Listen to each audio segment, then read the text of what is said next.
오늘 우리가 읽은 말씀을 가지고 거듭난 성도가 나아갈 목표라는 제목으로 함께 은혜를 나누고, 우리가 어릴 때는 우리의 소원은 돈, 우리의 소원은 돈, 이 노래를 참 많이 불러요.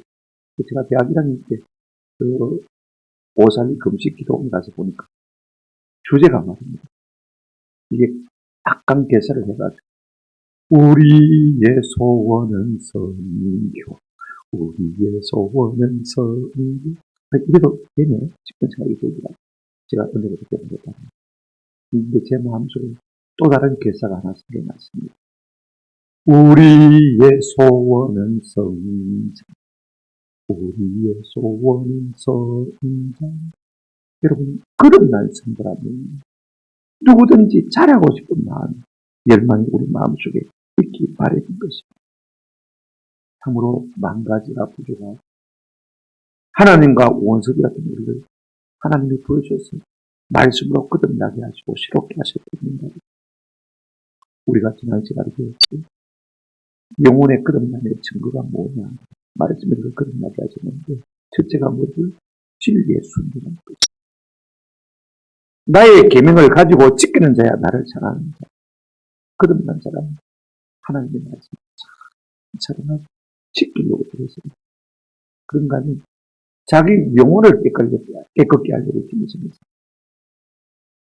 세상에서 오염되지 않으려고 합니다. 근데 놀라운 또 하나의 거듭남의 증거가 있습니다. 한번 합시다. 거짓 없는 형제사. 이거 우리가 무심코 생각했던 것입니다. 진짜 거듭난 사람은요, 거짓 없는 사람을 우리가 그렇게 했을 것 같아요. 대동서가 서울 남서울 은혜교회 장로입니다. 교인이 5,000명 되니까 그 이름이 장로. 장로인들이 가서 한 번씩 돌아가면서 기도해 주려고 해요. 이거 뭐 일주일 내내 그렇게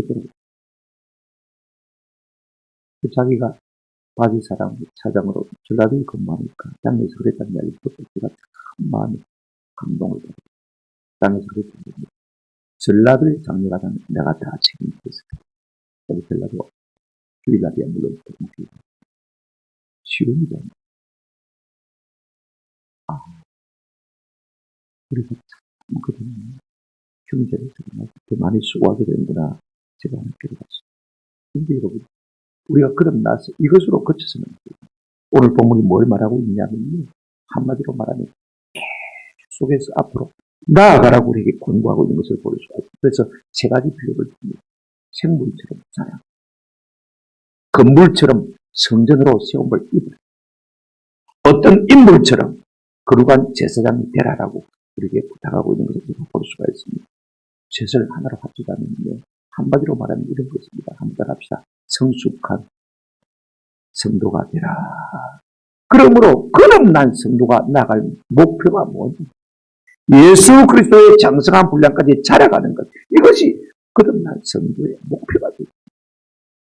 오늘 우리 마음 가운데 이와 같은 은혜가 있기를 주님의 이름으로 축원합니다. 그러려면 우리가 어떻게 되느냐? 첫 번째로 우리 본문을 보시기 바랍니다. 우리가 거듭난 성도라면 구원에 이르도록 자라가야 돼요. 1절부터 3절이 그걸 말씀하고 있지 않습니까? 1절 보십시오. 그러므로 모든 악독과 모든 기망과 외식과 시기와 모든 비방하는 말을 마고요 버리고, 그 다음에 2절 갓난 아이들 같이 순전하고 신령한 젖을 마라 사모. 그 이유가 뭡니까? 그로 말미암아 너희로 구원에 이르도록 자라게 하려 함이라 그랬습니다. 여러분, 그러므로란 말이 무엇이냐면 앞에 말과 연결되는 것이거든요. 하나님의 말씀으로 말미암아 거듭났느냐? 거듭났으므로 그 다음에 어떻게 말하고 있습니까? 이제 구원에 이르도록 마라 자라가라. 아니, 구원은 단번에 받는 것이고 내가 스스로 받는 것도 아닌데 왜 구원에 이르도록 자라가라고 말하느냐 하면요, 이것은 우리가 말하는 일반적인 구원이 아니고 성화를 말하는 것. 예수 그리스도의 장성한 분량까지 닮아가는 이와 같은 과정을 말하고 있는 것을 우리가 볼 수가 있습니다. 거듭났으니까 거기서 머무르지는 안 돼요. 예수 그리스도의 장성한 분량, 충만한 분량까지 은혜와 지식을 아는 데까지 자라가는 것이 이것이 우리의 성도의 목표가 되어야 될 줄로 믿습니다. 집안에 아이가 태어나는 것은 기쁨이고 축복이고 아이가 있어야 웃을 일이 많습니다. 가까이 교회도 새신자가 많으면 기쁨이 넘치게 되고 주일학교 중고등부 대청용업 많으면 교회가 활기가 있지 않습니까? 그런데 문제는 그렇습니다. 아이가 태어났는데 2년이 되고 3년이 되고 자라지 않는다면 그때부터는 골칫덩어리가 됐습니다. 걱정이 되고 염려거리가 되는 것을 볼 수가 있습니다. 그래서 사도 베드로는 우리에게 뭐라고 말하고 있느냐? 버릴 것을 버리고 사모할 것을 사모함으로 말미암아 좀 구원에 이르도록 예수 그리스도의 장성한 분량까지 이르도록 자라가라라고 부탁하고 있는 것을 볼 수가 있습니다. 사람이 자라지 않는 이유는 세 가지입니다. 첫째는요, 거듭나지 않았기 때문에 자라야 됩니다. 그냥 교회만 나올 뿐이지 말씀의 씨로 말미암아 영적으로 거듭난 것이 없다면요, 영적으로 성숙할 수 없습니다. 그런 사람에게 무엇을 우리가 부탁할 수 없는 것이죠. 그 다음에 우리가 자라지 못한 것은요, 그 속에 질병이 있기 때문에 좋지 못한 것이 있기 때문에 자라지 않는 거죠. 말씀이 들어가도 그 속에서 영양분을 공급하지 못하기 때문에 자라지 않는 거죠. 세 번째는요, 자라지 못하는 이유가 한번 더 합시다. 입이 게을러서. 저는 결혼하기 전까지는 갈비였습니다. 별명이 갈비였습니다. 너무 말라가지고 먹을 것도 없었고 먹었지만 돈도 없어 먹을 것도 없고 그러다가 안 먹다 보니까 입이 잘라가지고 제가 시골 교회를 다닌다고 권사님이 얼마나 애를 쓰는지 모릅니다. 토요일만 되면 장 가서 장 봐가지고 할 수 있는 노래는 다 합니다.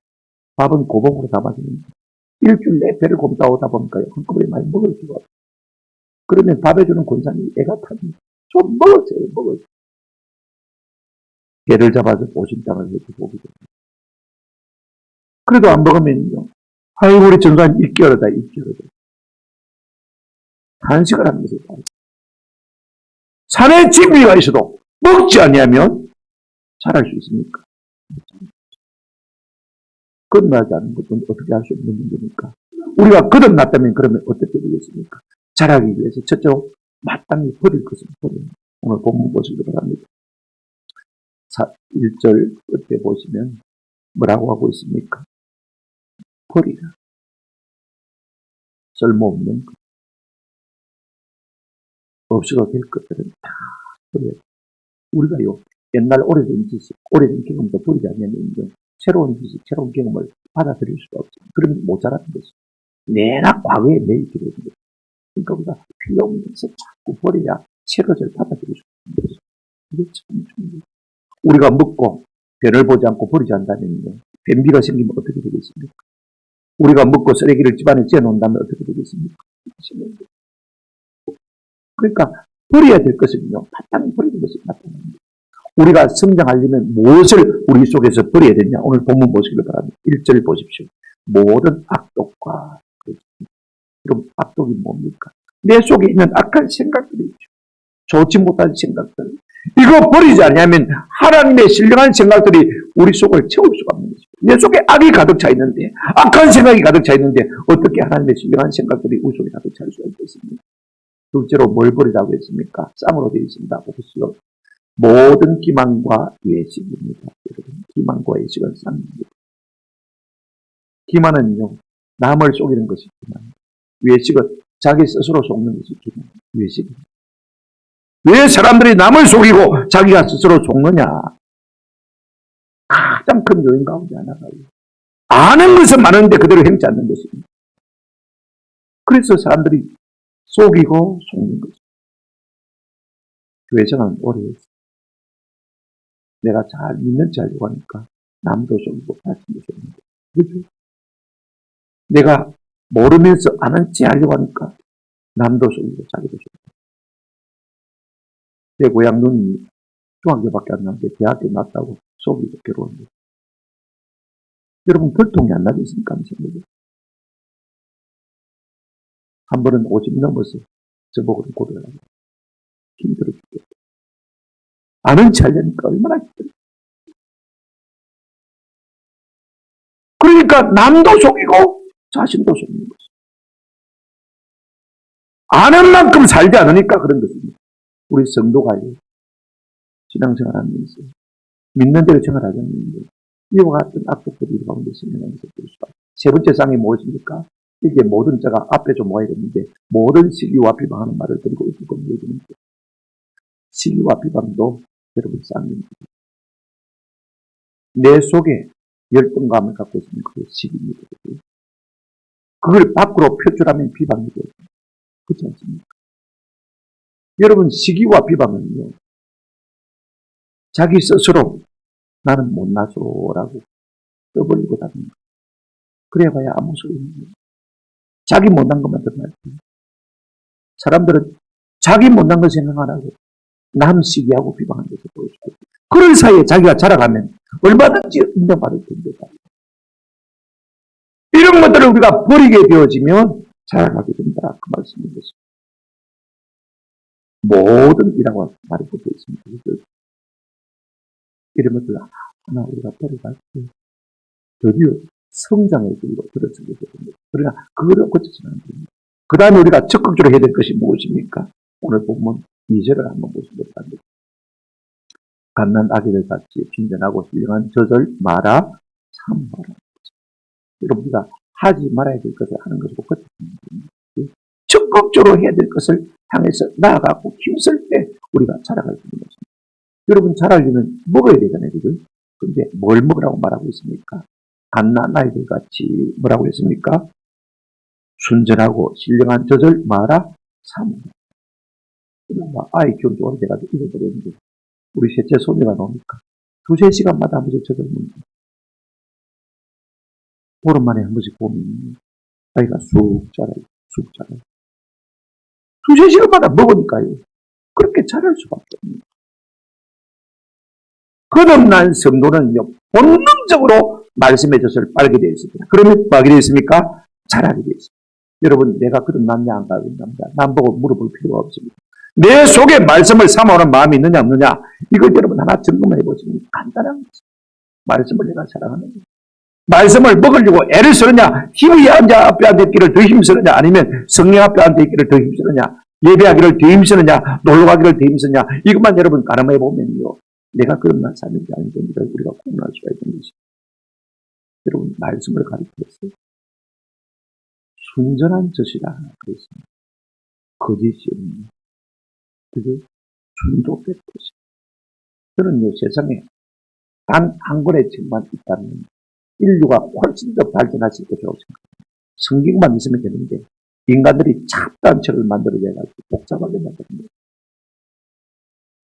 하나님의 말씀이야말로 순전한 젖이라고 했습니다. 인류의 성장에 가장 필요한 에너지원이 뭐냐? 하나님의 말씀입니다. 이것이 우리에게 지혜를 주고, 이것이 우리에게 생명을 주고, 이것이 우리에게 은혜를 주고, 이것이 우리에게 구원을 주는 것입니다. 아멘. 이제 나이 한 50 넘으시면 저도 책을 거의 줄여갑니다. 책 수를 줄여간다는 게 아니고 다른 책을 읽는 분량을 좀 줄이고 성경 좀 더 많이 읽고요. 나이가 좀 들면 들수록 이런 말씀을 많이 먹어요.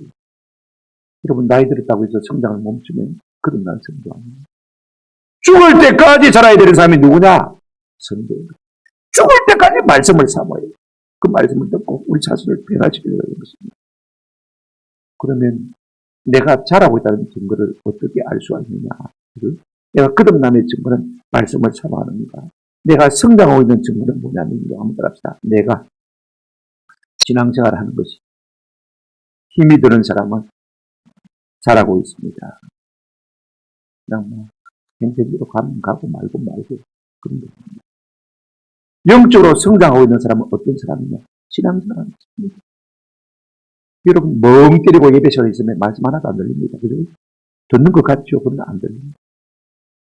힘써 사모하고 애를 쓰고 들으려고 그럴 때 하나님의 말씀이 내 귓전에 들려오는 것이고 내 심령을 때리는 것이고 힘쓰는 자에게 하나님께서 은혜를 주십니다. 아멘. 거듭나게 하는 것은 내 입으로 하는 것 아닙니다만은 내가 잘하는 것은요, 내가 힘써야 되는 것입니다. 오늘 이와 같은 은혜가 있기를 주님의 이름으로 축원합니다. 성장하려면 우리가 좋지 못한 것은 자꾸 버려. 좋은 것은 자꾸 취하려고 애를 써야 되는 것입니다.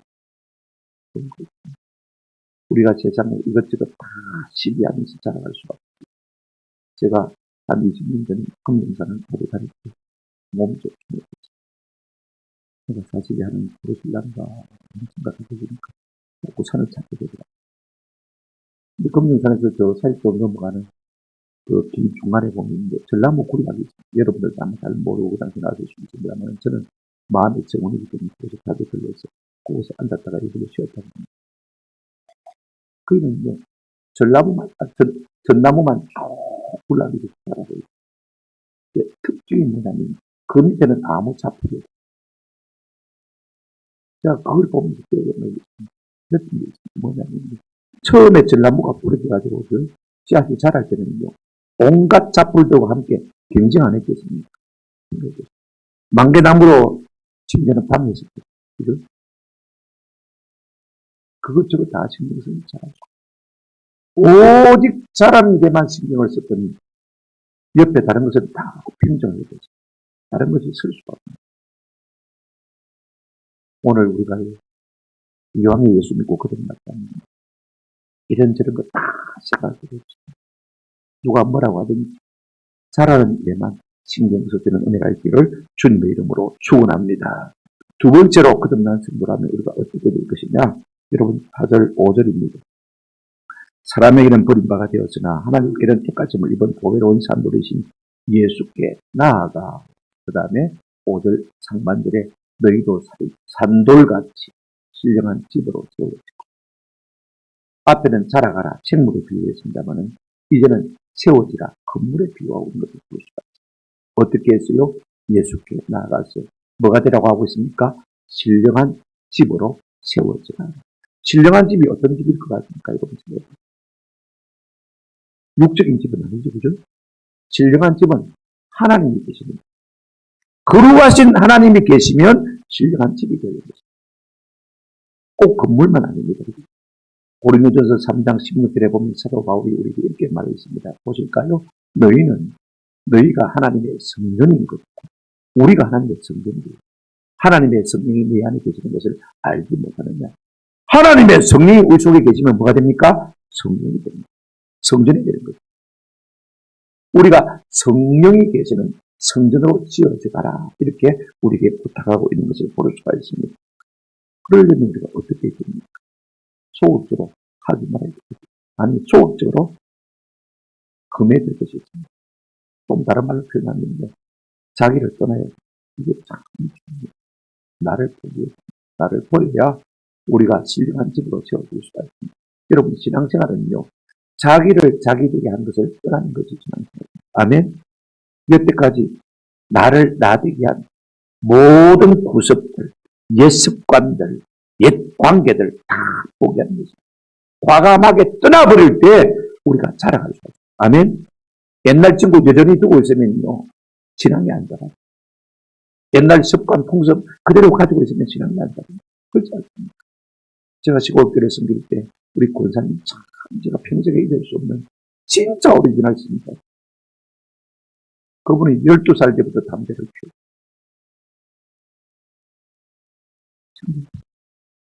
근데 과부가 되고 예수를 믿고 난 다음에 자기 마루에 있는 신주단지 끄집어 내려가지고 마당 한가운데 떼기를 치고 부수고 불살라고 20인정에서 미치는 지랄한다고 다 손가락이에요. 너무 예수 믿은 것이 좋아가지고 마당 한가운데 퍼질러 앉아서 발을 비비면서 울어. 하나님, 와 인자 예수 믿겠습니까? 와 인자 예수 믿겠습니까? 그 마음이 돌아가실 때까지 괜찮아요. 밤 12시에 성전에 나와서 아침 8시까지 눈물로 겨울이나 여름이나 비가 오는데 죽을 때까지 종들을 담겨. 그렇게 과단성 있게 떠나버리니까 믿음이 자란다. 할렐루야. 여러분들아 있어도 뭐 신앙생활은 딱 두 가지 동사로 구별될 수가 있습니다. 안 따랐다. 떠나 가는 것. 떠났을 뿐 아니라 가는 것. 여러분 하나님이 아브라함을 부르실 때 창세기 12장 1절 한번 보시기 바랍니다. 어떻게 부르셨습니까? 여호와께서 아브라함에게 이르시되 너는 너의 고향 친척 아비 집을 떠나 내가 네게 보여줄 땅으로 가라. 떠나는 것으로 고치면 안 됩니다. 그죠? 적극적으로 나가. 우리가 나를 나대기 하는 내 모든 삶을 내려놓고 적극적으로 우리가 어떻게 되겠습니까? 한번 더 갑시다. 예수께로 나아가라. 이렇게 말하고 있습니다. 그런데 예수께로 나아가는 것이 쉽지가 않습니다. 장애물이 있어요. 어떤 장애물이 있냐? 오늘 여러분 한번 4절 다시 보시기 바랍니다. 뭐라고 말하고 있습니까?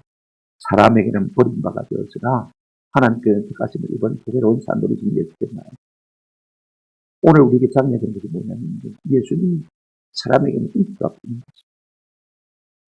대다수가 예수님을 따르면 나도 따를 수가 있는데 그게 사람들은 자꾸 예수를 싫어합니다. 싫어합니다. 미워. 우리가 대중을 따르고 싶은 영합하고 싶은 심리가 있지 않습니까? 다수가 하는 대로 행하고 싶은 마음이 있는데 가만히 보니까 세상 사람들은 다 예수를 싫어하는 거죠. 그럼 네가 예수 따라가면 돌린단 말이에요. 그러니 뭐라고 말하냐? 예수 바라보고 예수께 나아가기가 참 쉽지 않은 거죠. 여러분 한번 생각해 보십시오. 예수님이 하버드 대학을 나왔습니까? 아니면 뭐 돈이 많습니까? 훌륭한 책을 썼습니까? 학위가 있습니까? 권세가 있습니까? 아무것도 없습니다. 그냥 나사렛 교인입니다. 그래 사람들은 다 예수를 보십니다. 옆에서 누가 안고 기도 좀 해주세요. 그럼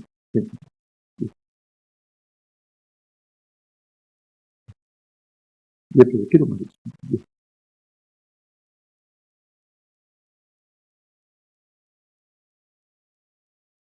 사람들은 예수를 싫어하니까 나도 따라가면 예수의 되는데 내가 돌리면 내가 손해가 오는 내 인격에 내 명예에 손상 내 체면에 손상입니다. 예수를 믿고 싶어도 많은 사람들이 자기를 포기하자는 거예요. 자기 체면 때문에 예수 못 믿습니다. 믿었으면 참 좋겠다고 말들은 다 합니다. 그러면 내 체면이 뭐가 되겠냐? 체면 가지고 우리가 천국 가는 거 아닙니까? 예수를 우리가 따라가려면 자기를 부인해. 우리 예수님 마태에 마가 누가복음에 다 그렇게 말씀했습니다. 아무든지 누구든지 나를 따라오려거든 자기를 부인하고 자기 십자가를 지고 나를 쫓을 것이다. 이렇게 말하고 있는 것입니다. 그러나 여러분 우리 예수님은 사람은 버렸지만 하나님은 버렸습니다. 하나님이 세우신 하나님의 구원의 종인 줄로 믿습니다. 사람은 다 캐스트아웃. 그러나 하나님 캐스트아웃으로 머리도 가장 중요한 뜻으로 예수님을 세우시는 말씀입니다. 그러므로 우리가 그분께 가서 돕기만 하면 나도 모르게 그분과 더불어서 하나님이 구하시는 성전이 되어가는 은혜를 누리게 될 줄로 믿습니다. 그렇습니다. 처음에는 좀 부끄럽지만 우리가 하나님께로 나아가서 예수께 붙어버립니다. 놀라운 거예요. 우리 예수님 요한복음 15장 4절부터 6절에 늘 이런 말씀하셨습니다. 너희는 내 안에 거하라. 내가 너희 안에 거하라. 내게 붙어라. 그러면 네가 나로 말미암아 열매를 많이 맺을 것이다. 우리가 성장하기를 원합니다. 성숙한 성도가 되기를 원합니다. 우리 모두가요 예수님께 다가가서 착 달라붙는 은혜가 있기를 주님의 이름으로 축원합니다. 그래야 신령한 집으로 하나님의 성령이 거하시는 성전이 되어지고 성전이 되어져야 사람들을 품에 안을 주는 넉넉한 집이 됩니다. 오늘 우리 모두에게 거듭나는 것으로 거치지 말고 신령한 집으로 세워지는 이와 같은 은혜가 있기를 주님의 이름으로 축원합니다. 세 번째가 여러분 우리가 거듭났다면 이렇게 부탁하고 있는 것을 볼 수가 있습니다. 5절 하반절입니다. 거룩한 제사장이 되라. 보십시오. 예수 그리스도로 말미암아 하나님이 기쁘게 받으실 신령한 제사를 드리 신령한 제사를 드릴 누가 되라요? 거룩한 제사장입니다. 교회 나오는 것으로 거치지 말고 왔다 갔다 하는 것을 우리 모두가 하나님이 부르시는 소망은 무엇이냐면 거룩한 제사장입니다. 하나님께서 이스라엘 백성들을 애굽에서 건져내시고 시내산에서 언약을 맺을 때 하나님이 하신 말씀이 무엇입니까? 네가 내 말대로 따라 살면 나는 너희 하나님 되고 너희는 제사장 나라가 될 것이다. 아멘. 이것이 하나님의 소원이고 하나님의 목적입니다. 출애굽기 19장 16절을 보실까요? 하나님이 이스라엘 백성을 불러내신 다음에 시내산에서 언약을 맺으시면서 앞에 있는 말씀이 뭐냐면 너희가 내 말을 듣고 지키고 순종하면 그 다음에 너희가 내게 대하여 뭐가 되며 제사장 나라가 온 세상에 대해서 네가 나를 위해서 중보하면 내가 네 기도를 듣고 세상 사람들을 구원할 것이다. 그 말씀인 거죠. 네가 내 제사장이 되어도 이게 하나님 우리가 가진 소망인 거죠. 여러분 제사장은 어떤 사람입니까? 한번 더 합시다. 제사장은 다리를 놓는 사람입니다. 우리가 라틴어로 제사장을 폰티페스라고 합니다. 이 폰티페스란 말은 다리 놓는 사람이라고 했습니다. 제가 고등학교 때 하동을 친구 집에 갔다가 그 성진강 다리 건너니까요. 희한하더라고 하동에서. 딱 성진강 다리 건너니까 공기가 달라요. 땅 색깔이 달라요. 경상도는 조금 누리끼리 한데 저는 마치 뭐 같다면요. 참 옥토와 뭔가 땅이 다른 느낌이에요. 공기가 다르죠. 그 다음에 다른 것이 뭐냐면 사람 날씨가 다르더라고요. 다리 하나를 두고. 여러분 다리가 없을 때는요. 강 하나가 그렇게 사람 사이를 갈라놓은 거죠. 다리 하나 딱 나오니까 내가 건너가서 그걸 느낄 수가 있을 것입니다. 여러분 다리가 뭐하는 역할을 합니까? 이 말 저 말 연결하는 것입니다. 그죠? 이 사람 저 사람 연결하는 것이 아닙니다. 그러면 우리가 제사장이라는 말은요. 다리를 놓는 사람이고 다리가 되는 말인데 하나님과 사람 사이에 뭐가 되라? 다리가 되라. 중보자가 됩니다. 이게 우리가 가진 사명입니다. 어떻게 함으로 말입니까? 할 말이 많습니다만은요. 선교사가 되고 중보자가 되고 지우자가 되고 우리가 사랑함으로 저 사람을 불쌍히 고쳐주려고 하면 하나님이 우리에게 은혜를 주실 줄로 믿습니다. 그래서 시민이라는 자가 생겨납니다. 불쌍히 여기고 사랑하는 마음이 생깁니다. 하나님 어쩌든지 저 사람 고쳐주셔야 되겠습니다. 애가 다르면요. 하나님께서 나라에 기도하게 하시고 내 속에서 은혜를 부어주셔서 내가 손을 얹어 기도하면 남는 역사가 일어납니다. 그래서 지효자가 되게 됩니다. 하나님을 대적해서 스스로 높아진 집단의 아성들을 무너뜨리는 개혁자가 되는 것이 바로 다리가 되는 것입니다. 저는 우리가 세상 속에서 하나님과 사람을 연결하는 다리의 삶을 사는 은혜가 있기를 주님의 이름으로 축원합니다. 제사장이 되라는 말은 이 말인 것입니다. 내가 하나님과 사람 사이를 연결시켜주라 그 말인 것입니다. 두 번째 여러분 다리가 되고 제사장이 된다는 말은 어떤 의미냐면 한번 합시다. 경계를 지키는 사람. 경계가 경상도 말 발음이 잘 안 되니까 한번 합시다. 선을 지키는 사람. 선. 여러분 세상에는 눈에 보이지 않지만 엄연한 하나님의 선이 존재하고 있습니다. 우리 땅에도 선이 존재하고 있습니다. 남방 한계선, 북방 한계선, 휴전선, 개미대선 존재하고 있습니다. 그 이상 넘어갈 수 없고 철수 넘어와서도 안 됩니다. 이건 우리의 삶에도 또 마찬가지입니다. 하나님의 선을 딱 영혼을 가진 사람들은 이 선을 함부로 넘으려고 합니다. 선을 넘지 않아야 거룩한 자가 되는데 사람들은 거룩한 자하고는 상관이 없습니다. 선을 넘어야 개성이 있다고 생각합니다. 선을 넘어야 똑똑하다고 생각합니다. 선을 넘어야 창의적이라고 생각합니다. 하나님이 정하신 선을 우리가 넘지 않을 때 거룩한 하나님의 제사장이 되시면 은혜가 있는 줄로 믿습니다. 어떤 사람들은 좀 똑똑하다고 이런 소리를 해요. 선은 넘으라고 있는 것입니다. 참 교만한 말을 함부로 나부대고 있는 것을 갖고 있다. 이 선이 무엇입니까? 하나님의 말씀 아닙니까? 말씀의 선을 벗어나지 않아야 우리가 거룩한 제사장이 될 수 있는 것입니다. 오늘 이와 같은 열망이 우리 가운데 있기를 주님의 이름으로 축원합니다. 내가 몰라서 넘어가는 것은 모르겠지만은요. 내가 하나님의 말씀을 알고도 그 선을 넘어선다면 이미 거룩을 상실하게 되는 것입니다. 사람들이 힘 있고 권세 있고 돈 있으면 함부로 그 선을 넘어서려고 하는 것을 보여줘요.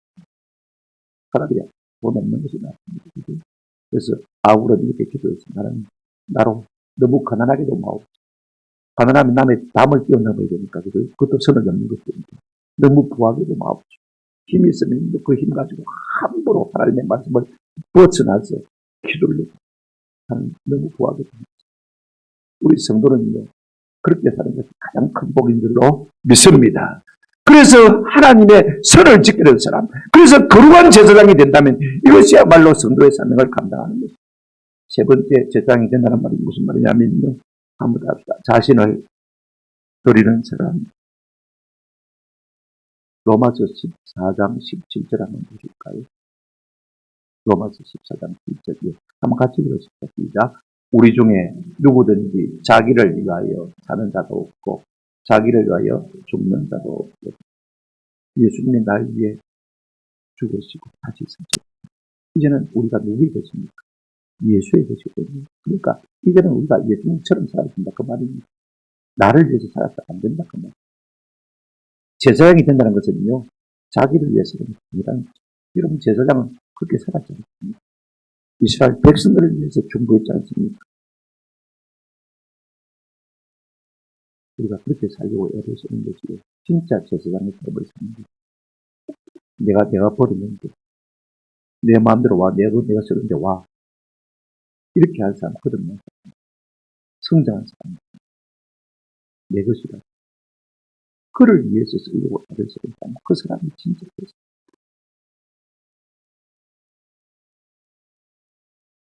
제사장은 남을 위해서 쓰는 거예요. 아멘? 남을 위해서. 내가 한번 생기면 이거 누구를 위해서 쓸까? 어떻게 쓸까?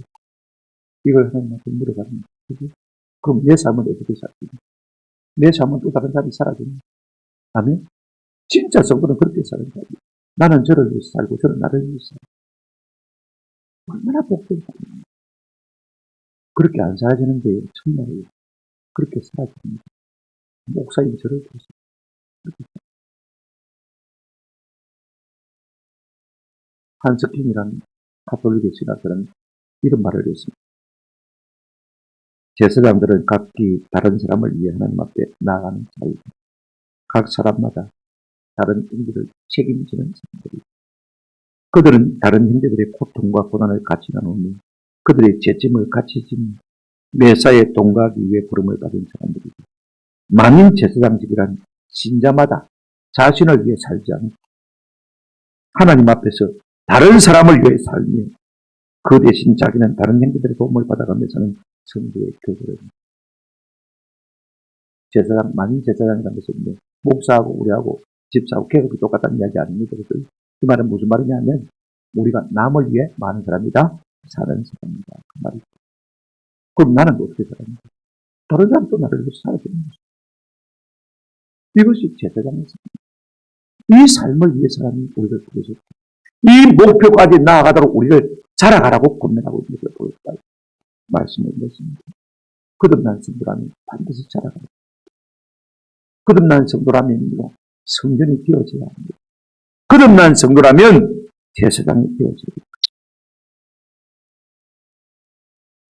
죽으라고 자신만을 위해 살고 쌓고 즐기다가 죽을 것이라면 애초부터 자랄 필요가 없는 것입니다. 거듭날 필요가 없는 것입니다. 하나님께서 우리를 그렇게 살라고 부르신 것이 아닙니다. 그냥 세상 속에서 자기만 위해 살다가 즐기다가 죽으면 그걸 끝나게 되는 것입니다. 하나님은 우리가 그렇게 살지 않도록 우리를 그렇게 그래요. 아멘? 그래서 이 목표까지 하기 위해서 죽을 때까지 다른 바 들어야 됩니다. 그거 자식에게 물려주고 가라고 하나님께서 우리를 성숙시킨 거 아니거든요. 아니, 그게 생각이 죽을 때까지 남을 위해 살다가 거룩한 제사장으로 살다가 하나님 앞에서는 은혜가 우리 가운데 있기를 주님의 이름으로 축원합니다. 아멘.